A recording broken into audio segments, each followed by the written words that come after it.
Dumako tayo dito mga kababayan sa pang-apat.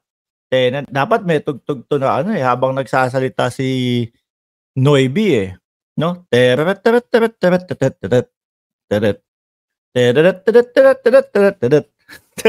Pakinggan po natin mga kababayan, no? Ano po ang paningin ni Robin Padilla na ating pong senador ngayon, mga kababayan, dito po sa usaping West Philippine Sea. Noybi, pasok! Magkaroon na lang tayo ng joint exploration sa kanila sa West Philippine Sea. Bakit hindi na lang sabihin na... Ito mga boss chief amo sir, uunahan ko na po kayo. Hindi ko sure kung ito pong tingin ko ano pa lang ito nung umpisa pa lang no? O luma na din ito, no? Kasi po mga kababayan, ayan, maikli pa buhok ni Binoy. Mahaba na po na nakaganon. Tapos may kung ano man siya. Nagkaroon na din po ng joint exploration yan sa panahon ni dating Pangulong Duterte, mga bossing. Ang pagkakaalam ko po doon, 60 po, no? Big Win, shout out sa iyo. Elias Abad, shout out sa iyo. 60 po ang ipinagkasundo na mapupunta sa Pilipinas. At 40 naman po ang mapupunta sa China, mga bossing. Pero, bakit ba pinayagan ito? Ang sabi-sabi po, mga bossing, hindi korektahang sinasabi na ang naging dahilan daw po nito wag nang babanggitin ng dating Pangulong Duterte yung tungkol daw po, no? Doon sa sa naging ruling sa naipanalo natin, mga kababayan, yung West Philippine Sea. O sige, wag mo nang babanggitin ito. Ganyan, hayaan mo na yon. Di ba? Nanalo na tayo. Ibig sabihin, sa atin yan. Oh. Pero, ang kapalit ng joint exploration, ang China, yung iikot doon, kagamitin nila, ganito, ganyan. 60 ang mapupunta sa Pilipinas dahil nga sa atin at 40 ang mapupunta sa China. Pero kay Robin, iba ang gusto niya. Robin, bakit hindi na lang sabihin natin sa China? Sabihin daw po, ano? Natin sa China, bakit hindi na lang tayo mag-usap para sa profit? Ayan, yan po, yung profit sharing, mga kababayan, at yan po yung tinutukoy dyan, yung joint exploration po. Natin pag-usapan ng teritoryo kasi hindi tayo magkakaintindihan dyan, di ba? Pag-usapan natin yung kita. Okay. Magmuskito ka na dyan, bumutas ka na dyan, hindi naman natin kaya. Wala naman tayong kakayahan para bumutas, ma'am. Wala pa tayong kahit anong equipment dito para tayong bumutas. Ibig niya sabihin dito, mga kababayan, mukhang matatagalan pa naman itong usapin sa Mukhang matatagalan pa itong usapin, no? Sa tawag dito, sa lupa na yan, kung kanino yan o kung kanino, kung sa inyo o yan. Naipanalo na nga po yung ruling dyan mga bossing. Kumbaga, dapat nire-respeto na ng China yon, mga babayan. Pero, parang ang gusto ni Binoy dito, bumaliktad pa po, mga bossing.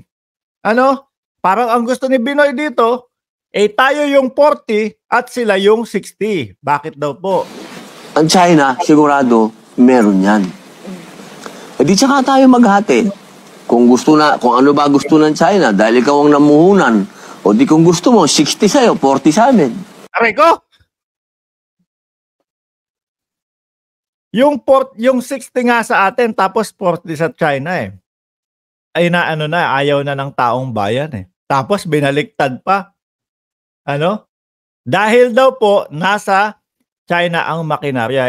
Parang isinantabi mo na yung ruling talaga na tayo yung may-ari. Tayo yung may karapatan dyan. Diba? Kasi, mga kababayan, sila daw po yung may kagamitan. Mga bossing. Diba?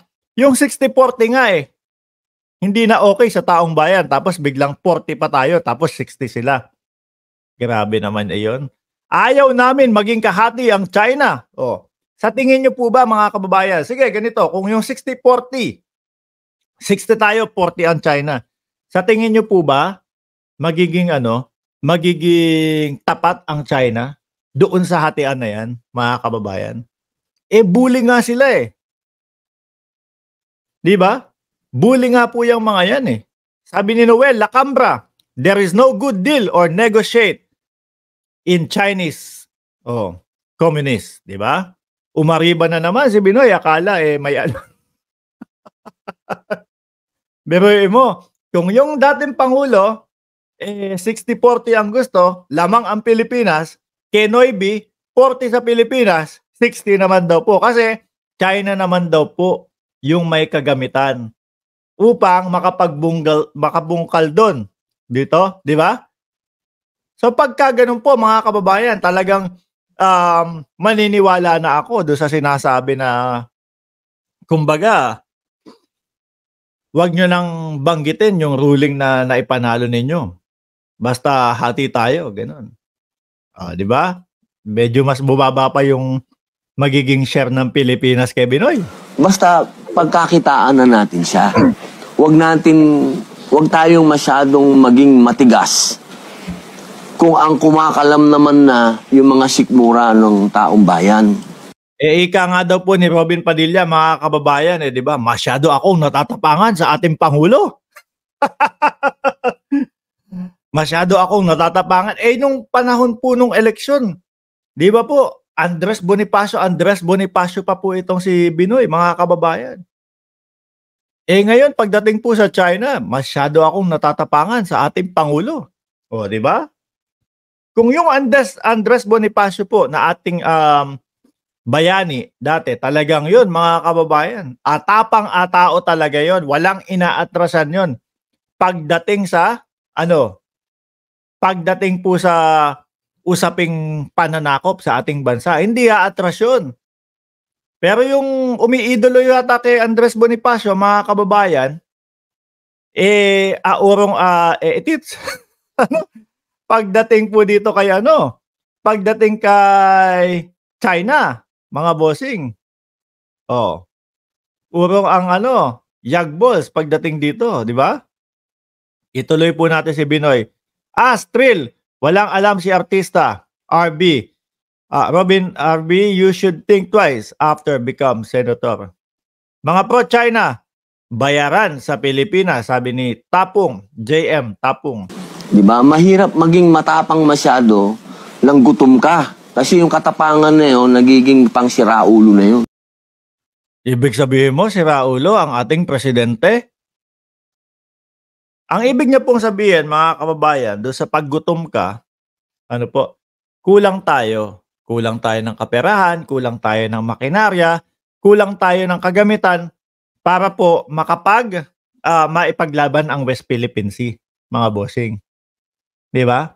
So kapag ka mahirap, wala, sige, okay na, hayaan mo na. Wala tayo, lugi tayo . Hindi nagagawa ng paraan ang Pangulo. Hindi na pwedeng maging matapang kapag yung kumakalam ang sikmura at kulang tayo sa kagamitan. Di ba si Andres Bonifacio, mga kababayan, kung sa pagkakaalam ko po, hindi naman yun ipinanganak na mayaman din po, mga bossing, di ba? Pero lumalaban. Mga kababayan, bakit si Binoy? Kapag kasalat anong oras na ba? May trabaho ako . Bakit si Binoy, mga kababayan, kapag salat po sa kaperahan, hayaan na. Huwag na natin munang ipaglaban. Hindi, wag, baka magalit sa atin yung sa word na ginamit natin, wag ipaglaban . Diba? Pero wag maging matapang kapag kasalat. Yung iniidolo niya, nating lahat, Andres Bonifacio, hindi naman po ipinanganak na mayaman. Pero ipinagtanggol po tayong bagong henerasyon nila. Tayo po kasi yung bagong henerasyon, mga kababayan. Yung pong mga bayani natin noon, ang ipinaglaban nila, para po makapamuhay po tayo ng ganito, malaya.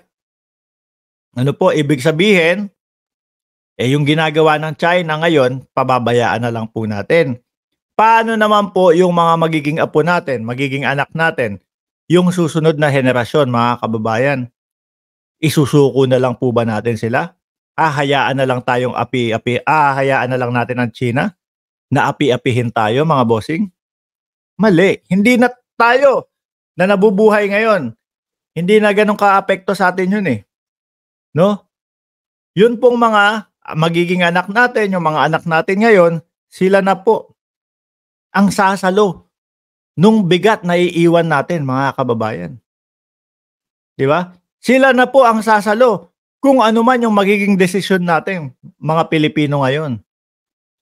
Kung ang maging desisyon natin, maging duwag, maging takot, hindi ipaglaban kung ano yung karapatan natin, sila po ang sasalo nun, mga bossing. No? Tayo, konti na lang din kahit papaano, kalahati na tayo ng buhay natin Oh. Pero pagdating po sa yung talagang mamumuhay, simula, no? Nang tayo ay aalipinin na ng China, sila na po yun. Mga kababayan. Ano ba meron at bakit ngayon parang anong-ano na kayo sa China? At tapang na tapang pa kayo sa Pangulo. Masyado akong natatapangan sa ating Pangulo. Kapag kayong kulang ang Pilipinas, no? Sa lahat sa kaperahan, sa lahat sa kagamitan ng Pilipinas, tapos matapang ang Pangulo, pang siraulo na yun. Ganun po ba ibig nyo sabihin, sir? Di ba? Mahirap maging matapang masyado lang gutom ka. Kasi yung katapangan na yun, nagiging pang siraulo na yun. Kapag ka pinatigasan natin, baka mga apo na natin, wala pang makinabang dyan. Kasi kapag ka naman linambutan natin, baka yung mga apo natin, baka alipinin na po ng China.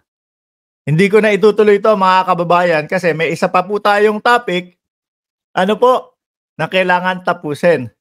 Mga kababayan, kapag ka pinatigasan natin, yes, pati po yung kaapu-apuhan natin, mga kababayan, kumbaga wala pa nga nakapapakinabangan, pero nandun pa din po yung karapatan, ipinagtatanggol pa din po natin ang atin. Pero pag ngayon po, ipinaramdam natin yung lambot natin, baka pagdating po nung kaapu-apuhan natin, mga kababayan, sila po yung inaalipin. Sila po yung inaalipusta.